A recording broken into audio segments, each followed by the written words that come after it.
kausi on aluillaan, niin kotona ei ole kerennyt hirveästi tehdä oikein mitään. Ja meillähän on nyt kilpa-auto, Suomi-auto on täällä.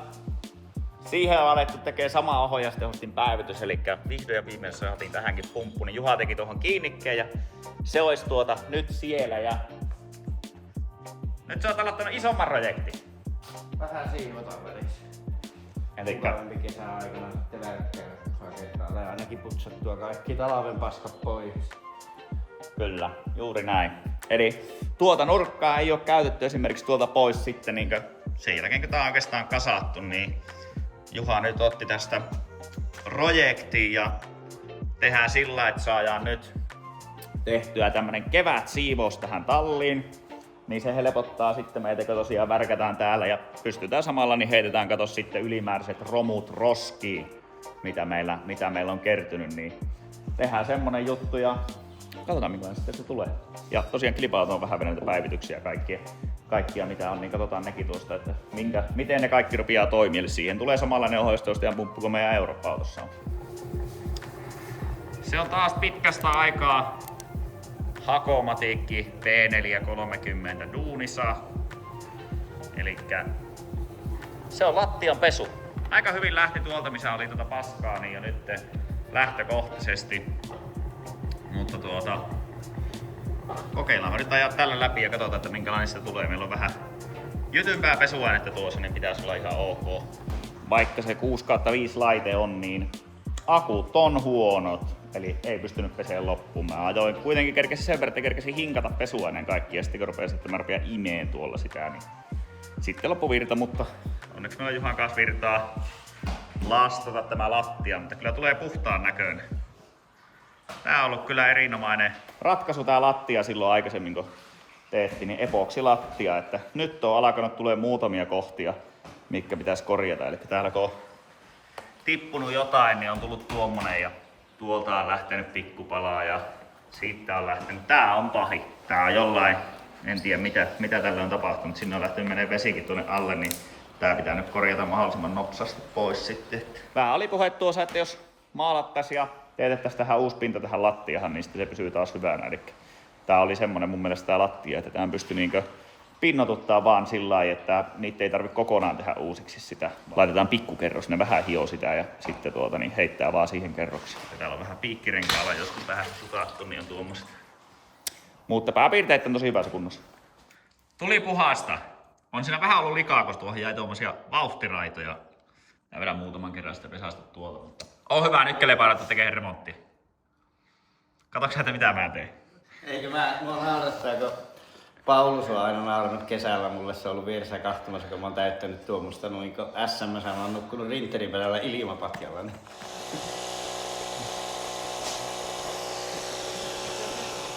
Mä poltaan ensin tän poikien kompura ja sitten vasta omaa. Tää on ihan viimeisen päällä. Tässä on semmonen tarina, että tää on siltä ajoilta, kun mekin vielä nukuttiin rinterissä. Jos ette ole seurannut, niin voitte kuvitella, niin mekin ollaan kuule nukuttu. Meitä nukkuu pitkässä rinterissä, me nukuttiin yläsänkyssä vierekkäin, sitten oli alhaalla. Meitä oli 5 siellä rinterissä. Että aina ei ole ollut glamouria ja rekkoja ja systeemejä. Niin tää on siltä ajalta, niin tää on ollut tuolla pussukas, niin mensin, että mä käden täyttää tää, koska nyt ollaan menossa Ouluun kisoihin ja sitten mä tarvin sinne yhden ylimääräisen pedin, niin ajattelin kokeilla, että pysyyköhän täällä ilmi. Kokkelipa ihan sääkö, mulla ei käyty riitä. Heitä mun kahto, mä lähden kahvin tosta. Onko vähän nopeampi kuin se, millä sä täytit? On joo. Siinä on ollut Pauluksenkin milkkari moneen kertaan aivan tulipunainen. Tai siis niinku kuuma ja punainen. Onko ne liian leviä tuonne kärryyn? No ei kyllä sit tuonne kärryyn mahtuu varmaan. Siihen väliinkö? Mitä sille tapahtuu, jos on liian leviä? Se pursua vaan sinne väleihin. Se on hyvän näköinen. Noin se tulee täyteen. Sitten vaan annetaan olla ja katsotaan, että pitääkö se ilman sisällä. Tätä nyt värkkäät. Letkut. Jaa. Kohdaan letkuja laittaa. Mittaapa se on. No, tuosta. Eli ohjaustehostajan pumpun vaihto on meillä ja tosiaan Juha putsasi tuo säiliö hyvin. Käytetään samaa säiliötä. Se olisi ollut kyllä fiksu itse asiassa vaihtaa, koska meillä on käynyt semmosia pieniä tuhoja, niin kuin kävi esimerkiksi tuolla Lahdessa. Mutta se tosiaan nyt koitettiin vaan putsata, kun meillä ei ole tuommoista uutta niin kyllähän sillä se suodati on, niin kaipa ne sen suodattimen on jäänyt. Nyt tosiaan mä tilasin tuossa, niin Finger Motorsi teki meille johon, eli sille pumpulle niin me käytetään, niin tulee ihan sulakkeellinen johto, mikä tulee tuo päävirta menee. Sitten me laitetaan tää ohjaus, niin täältä otetaan samasta, mistä meillä on niin otettu Motekin meidän LTClle virta, niin siitä otetaan sitten virta, ohjausvirta tulee pumpulle. Ja tuohon pumppuunhan me käytetään semmoista pientä, mikä on semmonen niin erikseen ostettu sinne ohjainmokkula. Näytään sen. Tosiaan meillä tämä mokkula, mikä sääjetään, niin se on nyt laitettu tyylikkäästi tänne tämmöiseen boksiin, mutta siinä on vaan semmonen ruuvi, millä sääjetään. Se tulee CAN-ohjauksena sitten se viestintä niin tuolle, mikä tuo on tuo meidän pumppu, ja sen mukaan sitten ne kierrokset muuttuu. Mutta meidän on tarkoitus laittaa se silloin aikaisemmin, oli puhetta siitä videolla, niin että me laitettaisiin se tuonne rekun kautta. Mutta siinä löytyi vielä semmonen juttu, että tuo lähettää tuo pumppu takaisin semmoista niinkö signaalia, jotakin käniviestintää, mikä kertoo sen pumpun tilanteen. Ja se, meidän pitää vielä saada ratkaistua tuolle Motekille, mutta ei olla keretty tekemään sitä, niin mennään ihan tuolla alkuperäisellä, mikä on tuommoinen ostone, sitten mutikka siihen, millä säädetään se kierrosnopeus. No niin. Siellä olisi pumppu paikallaan. Mä sitä vähän testasin, mutta mä testasin tuolla ulkoisella pumpulla. Ja ensimmäisenä oli, niin mulla on, kato, meillä on nyt varapumppu. Ei toiminut alakuussa, mutta sitten käännettiin can high, can low eri päin, niin rupesi toimii. Niin nyt kokeillaan, että mistä vuotaa ja laitetaan päälle tämä pumppu näin. Kiertääkö? Lentääkö? Menikö tyhjäksi? Häh? Oisit sanonut, niin mä sammutan sen, eikä väkisellä touhutaan. Se melkein kerkesi, se ei pinta vai ole. Oi, että tämä on mahtava. Onko sä ihan tarpeeksi vaihtanut ohjasta, jos te on aivan varmasti on vaihtanut riittävän monta 50 pumppua. Eli tämäkö on nyt, niin sitten kun tämä on, niin tää on viimeisen. Tää on nyt hyvä. Tää on viimeisen. Perttuli, käypä pyörittää tenkua pienemmälle tai isommalle. Joo. Kyllä toimii hienosti. Toimii. Tiedätkö mitä? Tää on tehokkaampi kuin se meidän Eurooppa-auton pumppu. Sehän oli ihan tuli. Niin oli. Miksi tämä tuntuu vielä näin hyvältä? Yes, se on hyvä. No nyt kun on talli siivottu ja kilpa-auto on melkein valmis. Mä oon hukannut mun ilmastoinnin kompura, niin mä en oo vielä saanut tänne remmilinjaa. Eli muuten ohjastehostaja on nyt huippu. Mutta tosiaan remmilinjaan pitäisi saada vielä tuo. Niin. Tehdään semmosia juttuja, mitkä on jäänyt kesken mulla tekemättä. Eli meillähän on Panse Antti jo silloin suunnitellut meille tämmöiset VRC-pukit. Leikkas ja teki kaikki ja hitsas muuten niin tänne nämä palaset valmiiksi vahvikkeet, mutta siitä uupuu vielä tuo tanko, niin mä kävin sitä hakemassa tuosta paikalliselta liikkeeltä ja meinasin nyt ruveta tekemään sitten ne sinne, eli katkotaan vaan tuosta pätkät ja sitten sen jälkeen hitsaan tikillä ne kiinni.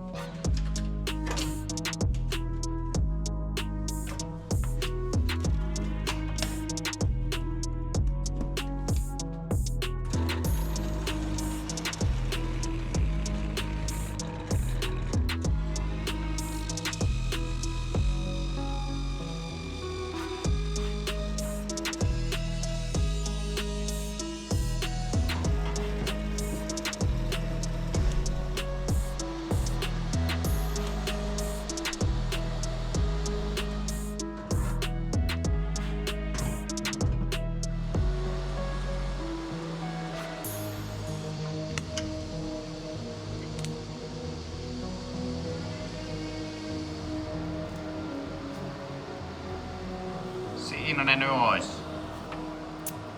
Päivän eka homma tehty. Niin tosiaan kerkesi yökin vaihtua ja tuossa, mutta ne ois nyt hitsattu ja tehty, niin pystytään käyttää Suomi-autokin pukeilla. Pulverin maalaukseen pitäisi viedä seuraava. Nyt on taas aika sen, kun kerrotaan Copartista, eli meidän yhteistyö Copartti, on mukava ollut tehdä niiden kanssa yhteistyötä, niin joku ajattelee, että Copartilla on vain ja ainoastaan kolaroituja autoja, mutta sehän ei todellakaan pidä paikkansa. Täältähän löytyy myös muunlaisia ajoneuvoja. Näytetään pari esimerkkiä, eli ensimmäisenä mennään Mercedes-Benz Vito. Tässähän heti pitää ensimmäisenä sanoa, eli tämä on 109 CDI pikkumoottorinen, eli tää on niinku mopomalleista mopomalleja. Mullahan on 119, eli 190 heppanen. Mut joo, eli tääkin on esimerkiksi sillä, että täällä on moottori käynnistyy, kopart varmistetaan, moottori käynnistyy, ajovaihde kytkeytyy, kopart varmistetaan, ajovaihde meni päälle, kopart varmistetaan, ajoneuvo liikkuu omin voimin eteenpäin, ei omin päin. Ja 2 avainta löytyy, eli täällä on lisätietoja, ei vaurio poistettu, ajoneuvolle tehty vain tavallinen liikennekäytöstä poisto, katsastus voimassa 17.8. saakka. Eli täältä löytyy tosiaan myös tämmöisiä ajoneuvoja, mikä ei ole ollenkaan kolaroitu, eikä mitään muutakaan semmoista niinkö draamaa ole taustalla, vaan niitä myydään ihan normaalisti tällainen huutokaupassa. Sitten täältä löytyy myös esimerkiksi tämmöisiä. Tässä on niinku Bemari ja täällä on sama homma, eli menee kaikki vaihteet päälle ja käynnistyy, mutta sitten täällä lukee ei vauriopoistu, ajoneuvo tehty vain tavallinen liikennekäytöstä poistu. Katsastus erääntyy 17.11.25.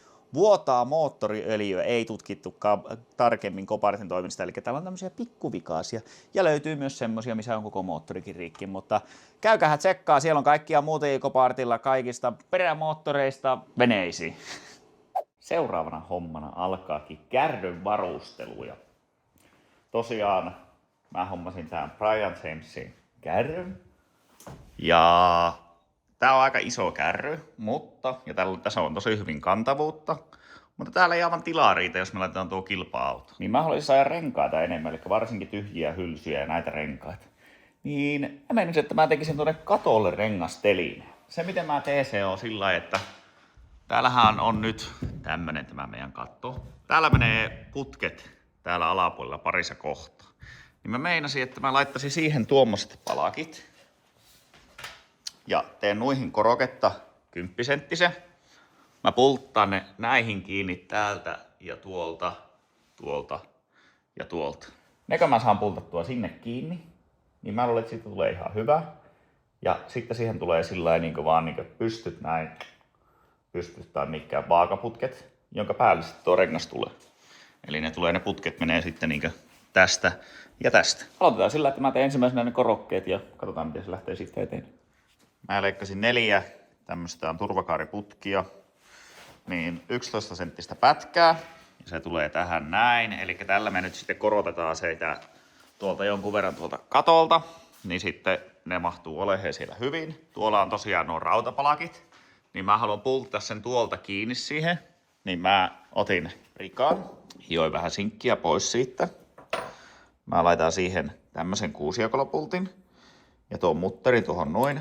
Ja nyt mä heppaan tuon mutterin tuohon kiinni.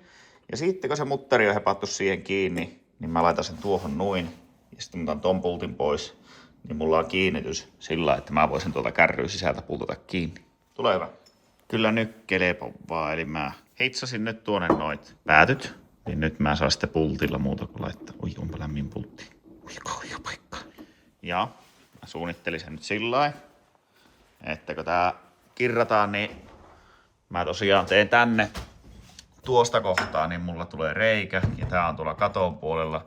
Sitten mä paraan vielä tällä alapuolelle reiä, niin mä saan 6-jakolo siitä laitettua. Tai sitten mä käytän ihan peruskantaista pulttia, jompsin kumpsin. Mutta nyt tehdään tuohon reikä, niin saadaan sitten lykättyä tuolta yläpuolelta. Iso 12 millinen reikä, niin saadaan kunnon pultti siihen. Ja kaikki ne 4 reikää pitää tehdä tähän. Ja sitten pultetaan näät sinne ja nostaa rautapalikat ylös ja hepata tuolla katolla ja sitten ottaa pois. Ja nyt te ymmärrätte sitten mitä mä tarkoitin. Eli täällä on tilipitappio siellä. Ja se on laitettu täältä pultilla kiinni sinne. Sitten seuraavan kimppuun. No siihenhän ne nyt tuli tilipitapit. Eli tosiaan, jos miettii, että miksi tätä korotettiin tämän verran niin tuohon renkaaseen, tähän laitetaan sellaiset putket näin, niin me saadaan sillä, että se ei hakkaa, kato tätä kattua vasta. Mutta ne on nyt molemmat on tehty siihen ja seuraavana mä aloitan sillä, että mä teen tuohon keulaan nyt väliputken, hitsaa sen kiinni ja mitä on sitten sopiva väli, mihin tulee se seuraava putki. Ja siitä se lähtee etenemään. Semmonen sinne nyt ilmestyy, eli nyt me saadaan renkaita on niinkö 4 menee rinnakkain, tai sitten menee 3 tämmöstä ja 2 etuvannetta. Niitä tulee 1, 2, tähän tulee vielä 3, sitten on 4, mutta Tuolla ne on merkannut kyllä, mutta mä en laittanut tähän väliin sitä yhtä riviä ihan sen takia, että meillä ei ollut putkia. Niin sitä pitäisi saada, että päästään tuolta hitsaaseen, mutta se on hepattu kasaan, näyttää toimivan kaikin puolin. Nyt otetaan alas se täältä ja ruvetaan paistaan kasaan. Siinä se olisi nyt hepattu kasaan. Piti vähän teviltä käydä hakemassa putkia, niin tosiaan aivan ei kaikki renkaat mahtunut, niin tuli tänne perään. Se muuttuu tuossa sitten ihan pyöriäksi putkeksi, mikä mä nyt hitsasin sitten tähän kiinni. Ja nää on sitten veetty tänne niin pitemmälle. Eli ne kantaa sitten, että vaikka tähän tulee painoa, niin se ei niinkö pääse, ei kaannu tuosta niin helposti, kun se hitsataan ympäri asti tuosta näin, ja sitten se menee tänne pidemmälle vielä. Ja nyt se olisi tuommoinen. Tästä mä tykkään, tästä tuli ihan siisti, kun siitä vaihtuu tuo. Ja tämän mä meinasin tehdä sitten vielä sillä, että mä leikkaan tuosta noin ja sitten noin ja taitan tämän alaosan tuonne kiinni, niin siitä saadaan sillä, että siitä tulee yhtenäisen näköinen. Sen näköinen siitä nyt tuli. Sitten ei oiskaanko se mukavi homma, eli painaa kempisä kolovi kuumaksi. Ainut vaan, että eihän se itse asiassa edes tuu kuumaksi, koska siinä on tuo jäähytysyksikkö. Ennen ei ollut, niin silloin meinasi kolovi sulaa, mutta nyt saa suruttavaa paistaa menehen justiin niin paljon kuin haluaa ja ei rupia kuumenehen, niin laitetaanpa kolovi lämpene. Siinä se nyt on kaikessa komeudessaan. En aivan vielä paistanut kaikkia ja tuo on vielä tekemättä, mutta pakko tehdä ilta jo. Mutta näin ne tulee. 1, 2, 3, 4. 5 riviä renkaita ja 4 menee vierekkäin tähän heittämällä, niin me saadaan ammattikoulumatikalla 20 kappaletta renkaita tuonne katolle. Tulee hyvä. Niin ei tarvi ressata sitten renkaita läheskään niin paljon. Mun mielestä asiallinen kaikissa on tuommoinen pikku hajurako tulee näihin ja mä vielä paistaa sitten tähän liinakoukut kiinni. Kiintiät liinakoukut, niin saa veettyä sitten räikkäliinalla kunnolla kaikki renkaat kiinni. Semmonen siitä tuli. Se menee pulverimaalaukseen ja katsotaan sitten seuraavalla kerralla, kun se menee paikalle. Mutta tämmöstä tällä kertaa. Kiitos, hei hei!